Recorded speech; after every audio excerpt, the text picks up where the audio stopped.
लक्ष्मीच्या पावलांनी या मालिकेच्या 15 ऑगस्टच्या जबरदस्त भागामध्ये कलाला बाहेर काढल्यामुळे आता मात्र चांदेकर कुटुंबावरती भयानक संकट कोसळलेलं आहे। घरच्या लक्ष्मीला घराबाहेर काढल्यामुळे चांदेकरांची सगळी मती फिरले, चांदेकरांचं करोडोचं नुकसान झालंय आणि आता इकडे आबांना फोन आलेला आहे।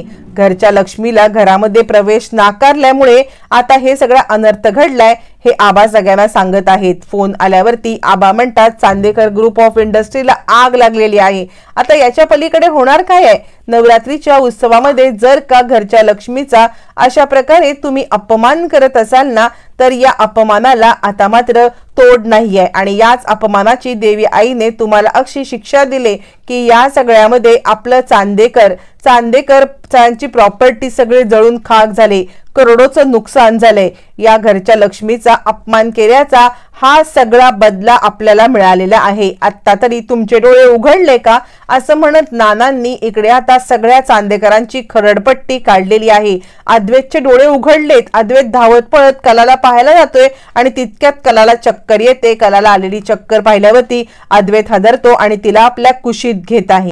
15 ऑक्टोबरच्या भागामध्ये इकडे आता लपत-छपत सोहम किचनकडे येत असतो आणि कलाने जे काही आणायला सांगितलंय ते आणण्यासाठी सोहम आता इकडे आपल्या आईला इशारा करत असतो, कारण किचन मध्ये सरोजला पाहिल्यावरती सोहम गडबडतो आणि आता जर आपण या काकी समोर काही बोललो तर मात्र कला वहिनीला वेळेत कोणती गोष्ट मिळणार नाही असा विचार करत तो ताबडतोब आईला खाणाखुणा करायला लागतो। रजनी विचार करते कसल्या खाणाखुणा करतोय हा आणि ती म्हणते काय सोहम तुला काही हवंय का?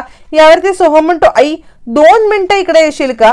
यावरती आता मात्र रजनी म्हणते काय आहे तुझं? असं म्हणत रजनी आता किचन मधून डायनिंग टेबलच्या एरियामध्ये येते, जिथे आता तिला सोहम बोलवत असतो। सोहमने बोलवलेल्या ठिकाणी आल्यावरती आता मात्र सोहम तिला गुपचूप सांगायला लागतो, आई ऐक ना, म्हणजे कलावहिनी इकडे मला काही गोष्टी सांगत होती। कलावहिनी सांगत होती की तिला या सगळ्यामध्ये थोडंसं नैवेद्याचं पुरणपोळ्या देवी आईसाठी बनवायच्या आहेत, म्हणजे या उत्सवात जरी ती सामील होऊ शकली नसली तरी सुद्धा तिला याच्यामध्ये 2-4 पुरणपोळ्या बनवून नैवेद्य दाखवायचा आहे, तर आपण तिची ही इच्छा पूर्ण करू शकतो का? यावरती आता इकडे रजनी म्हणते मग काय मी काय मदत करू? त्यावरती सोहम म्हणतो कलावहिनीला बेसिक काही सामान हवं आहे, म्हणजे ते बेसिक सामान जर का तू दिलंस ना तर नक्कीच तिची मदत होऊन जाईल। असं म्हटल्यावरती रजनी म्हणते हो पण इथे वहिनी आहेत ना, आता तरी सध्या मी कसं सामान देऊ?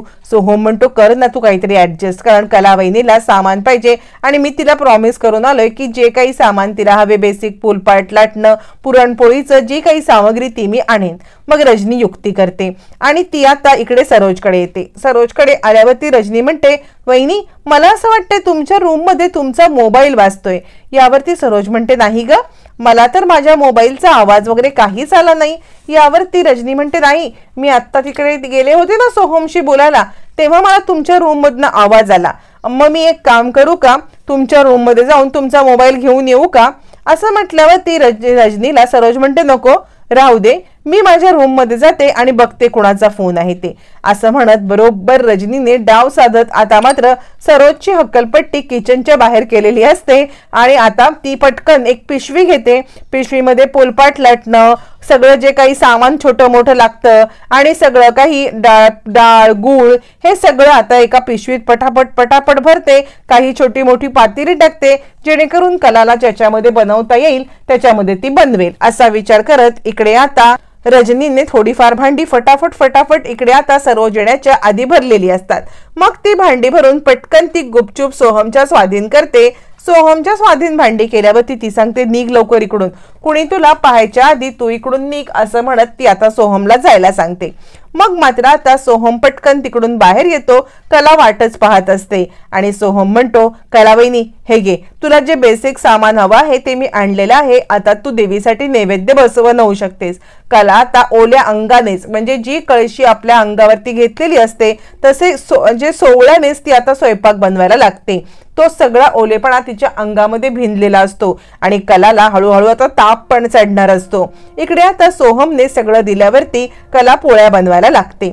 इकडे तोपर्यंत इकडे सुद्धा खऱ्यांच्या घरी नवरात्रीचं आता घटस्थापना करायची तर असते, पण उत्साह कुणाच्याही मनात नसतो. जो काही प्रकार तिकडे घडलेला आहे चांदेकरांच्या घरामध्ये तोच आठवून दिनकर आणि संगीता उदास होत असतात.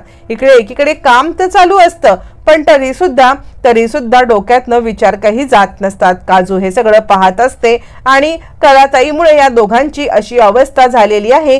कलाताई सोबत जर का हे दोघ जण फोनवरती बोलले तर कदाचित या सगळ्यामध्ये या दोघांना बरं वाटेल असं म्हणत काजू विचार करते की मी सोहमला कॉल करू का, जेणेकरून कलाताईची ख्याली खुशाली कळली तर दोघांना बरं वाटेल. असा विचार करत ती आता सोहमला फोन करण्यासाठी येते.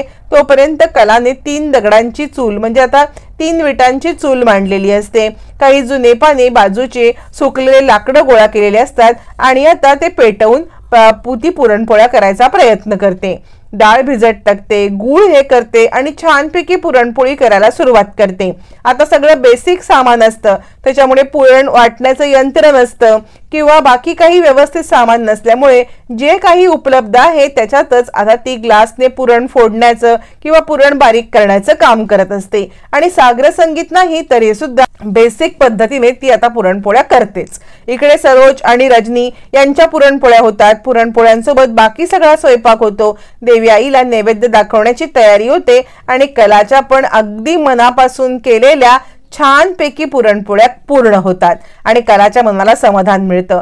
देवी आईची पूजा नाही तर नाही, देवी आईचं संपूर्ण नैवेद्य नाही तर नाही, निदान पुरणपोळ्या करून मी इथूनच बाहेरून देवी आईला नैवेद्य दाखवीन असा ती विचार करते. तोपर्यंत आबा येतात आणि झाला का सगळा स्वयंपाक, देवी आईच्या नैवेद्याची वेळ झालेली आहे. यावरती सरोज आणि रजनी सांगतात हो आबा सगळा स्वयंपाक झालेला आहे, आपण नैवेद्य दाखवून घेऊया. मग सगळेजण गडबडीमध्ये आता मात्र देवी आईच्या समोर येऊन उभे राहतात, तिची प्रार्थना करत असतात आणि आता तो आवाज इकडे कलाला ऐकू येतो. कला खूप खुश होते आणि आता कला सुद्धा देवी आईला बाहेरूनच हात जोडायला लागते. एक एक करत सगळेच जण देवी आईचे पूजन करत असतात.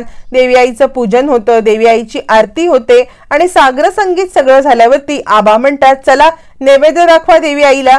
असं म्हटल्यावरती धावत पळत सरोज नैवेद्य वाढण्यासाठी येते. रजनी एकदम पद्धतशीररित्या इकडचा सगळा नैवेद्य वाढत असते. म्हणजे भाताची मूद भाजी जिथे काही वाढायचं डाव्या साईडच्या गोष्टी डाव्या साईडला, उजव्या साईडच्या गोष्टी उजव्या साईडला असं वाढत असताना इकडे सरोजचा धसमुसळेपणा नडतो. घाईघाईमध्ये सरोजने ज्या भांड्यामध्ये पुरणपोळ्या ठेवलेल्या असतात ते भांड फटकन उघडायच्या नादामध्ये सगळ्या पुरणपोळ्या खाली पडतात. पुरणपोळ्या खाली पडल्यावरती मग मात्र आता देवी आईला नैवेद्य कसा दाखवायचा हा प्रश्न पडतो. पण तोपर्यंत कलाची पुरणपोळी रेडी असते. कलाने पुरणपोळीचा तुळशी मातेच्या इथे देवी आईला नैवेद्य सुद्धा दाखवलेला असतो आणि नमस्कार करून कला आता या सगळ्यामध्ये देवी आईची प्रार्थना करत असते.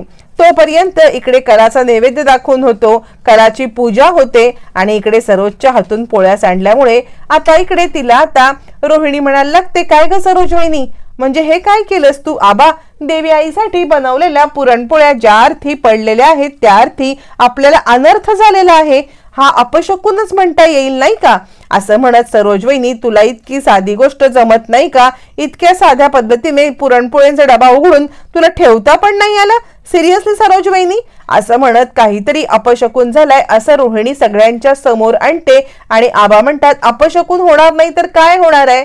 म्हणजे या सगळ्यामध्ये घरच्या लक्ष्मीला जर आपण घराच्या बाहेर ठेवलंय, आज देवी आईचा उत्सव आहे, लक्ष्मीचा उत्सव आहे आणि घरचीच लक्ष्मी जर बाहेर असेल तर ही देवी आई प्रसन्न कुणाला आणि का होईल?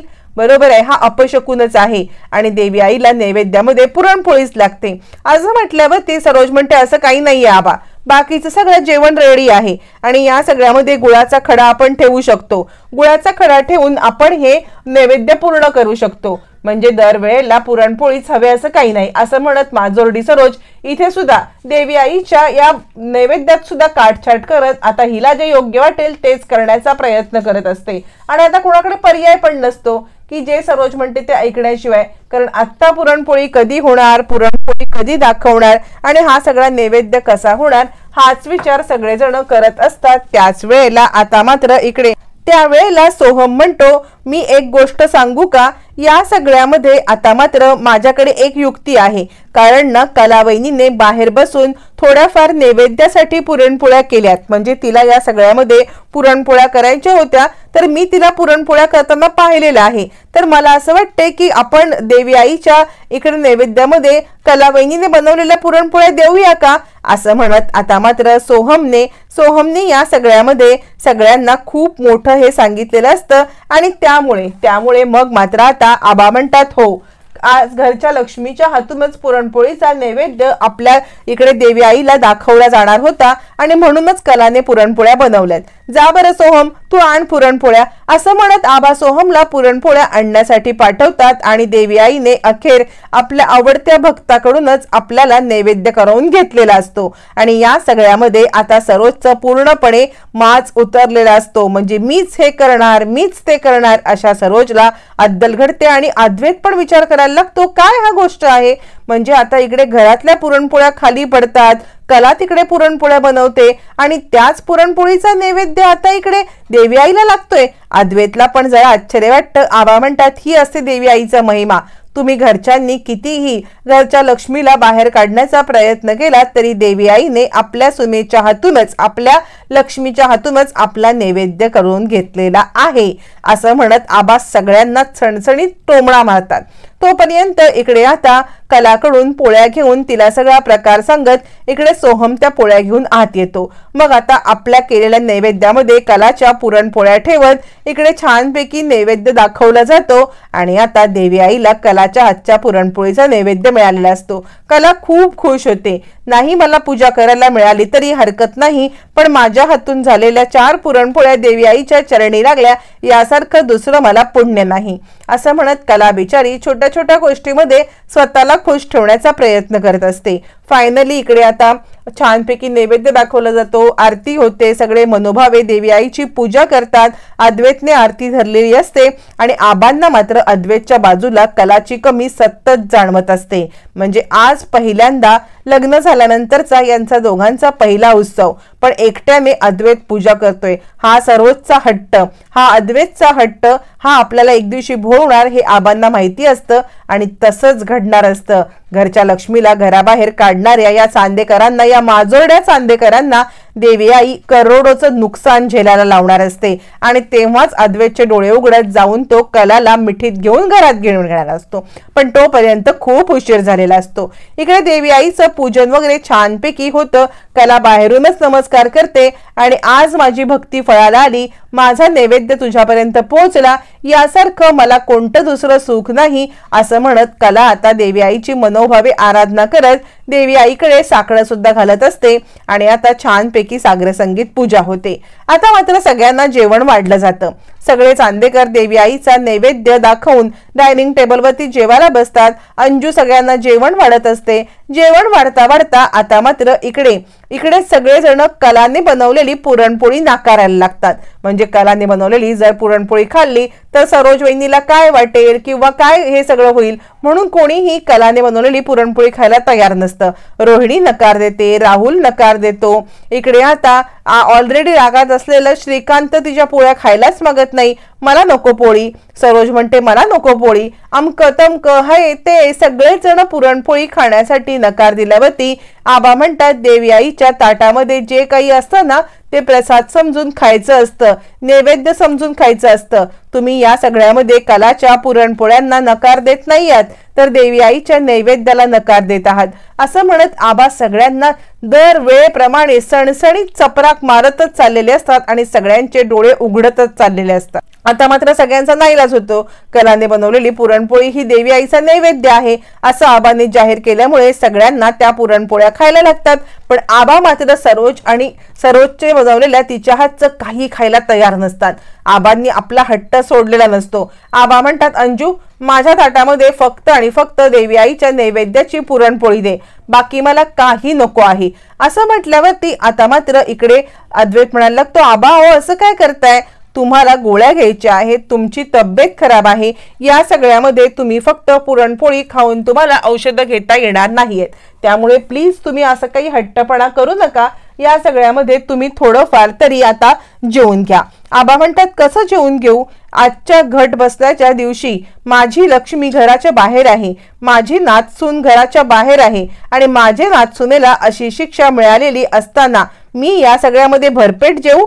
कधीच नाही. मी या सगळ्यामध्ये भरपेट जेवू शकत नाही. भले माझी तब्येत बिघडली तरी चालेल, भले मला काही त्रास झाला तरी चालेल, पण तरी सुद्धा या सगळ्यामध्ये मी बिलकुल अजिबात नमणार नाही. मी काहीही खाणार नाही. आबांचा निश्चय दांडगा असतो, आबांनी केलेला पण मोठा असतो. आता अद्वैत हादरतो, कारण जर का आबांनी काही खाल्लं नाही तर त्यांची तब्येत बिघडेल, कारण औषधं घेता येणार नाहीत. मग काय करायचं? म्हणून अद्वैत म्हणतो, आबा तुम्ही काळजी करू नका. तुमचं हेच आहे ना की तुमच्या घरच्या सुनेने नातसुनेने काही खाल्लं नाही म्हणून तुम्ही खात नाही आहात, तर ती सुद्धा खाईल. मग ती खाल्ल्यावरती तुम्हाला सुद्धा खावं लागेल आणि गोळ्या घ्याव्या लागतील. असा हट्टपणा करून चालणार नाही. आणि ती कशी खात नाही हे मी बघतो, मी तिला खायला लावेन. असं म्हणत इकडे आता लगेचच अद्वैतने हे बोलल्यावरती सर्वोच्च रागाचा पारा चढतो. काय चाललंय हे अद्वैतचं? म्हणजे या सगळ्यामध्ये अद्वैतला कळत नाहीये का की तिला जेवण घेऊन चाललाय? मग तो अंजूला म्हणतो, अंजू सगळं जेवण एका प्लेटमध्ये भर बरं. असं म्हणत अंजूला सगळं जेवण एका प्लेटमध्ये भरायला लावत अद्वैत ते जेवण घेऊन कलाकडे निघतो. आता मात्र सर्वोच्ची अजून जळफळाट व्हायला लागते.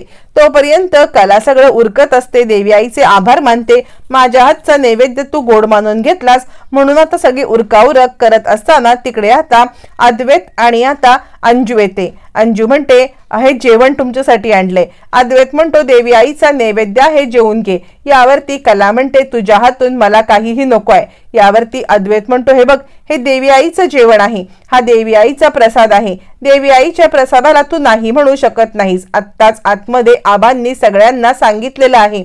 आबांनी सांगितलेलं आहे की किती काही झालं तरी देवी आईच्या प्रसादाला कुणीच कधी नाही म्हणायचं नसतं.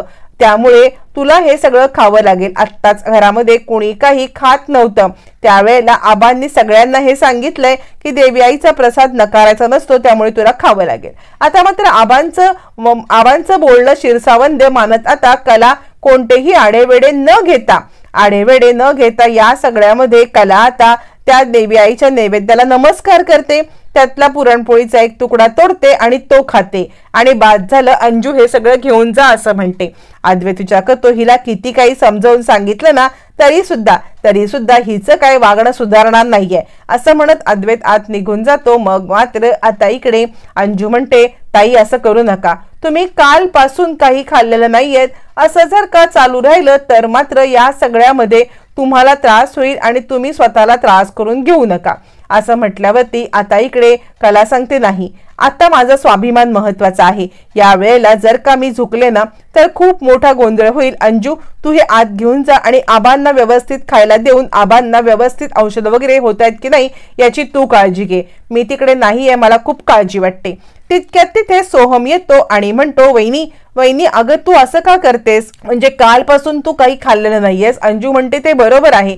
4 घास पोटात गेले तरच तुला बरं वाटेल, नाहीतर तू आजारी पडलीस तर या भर उत्सवामध्ये कसं चालेल? यावरती कला म्हणते, नाही सोहम, हा माझ्या आत्मसन्मानाचा प्रश्न आहे. या सगळ्यामध्ये जर का मी या सगळ्यामध्ये आता मात्र हे सगळं खाल्लं तर मात्र माझा आत्मसन्मान दुखावला जाईल आणि त्याने जी चुकी केली त्याला ती कळणारच नाही. असं म्हणत कला इकडे आता काही खायला नकार देते. तोपर्यंत इकडे आता काजू विचार करत असते की आई बाबांना मी कलाताईसोबत बोलायला देते. तोपर्यंत संगीता विचार करत असते, का माझ्या कलेसोबतच हे असं होतंय?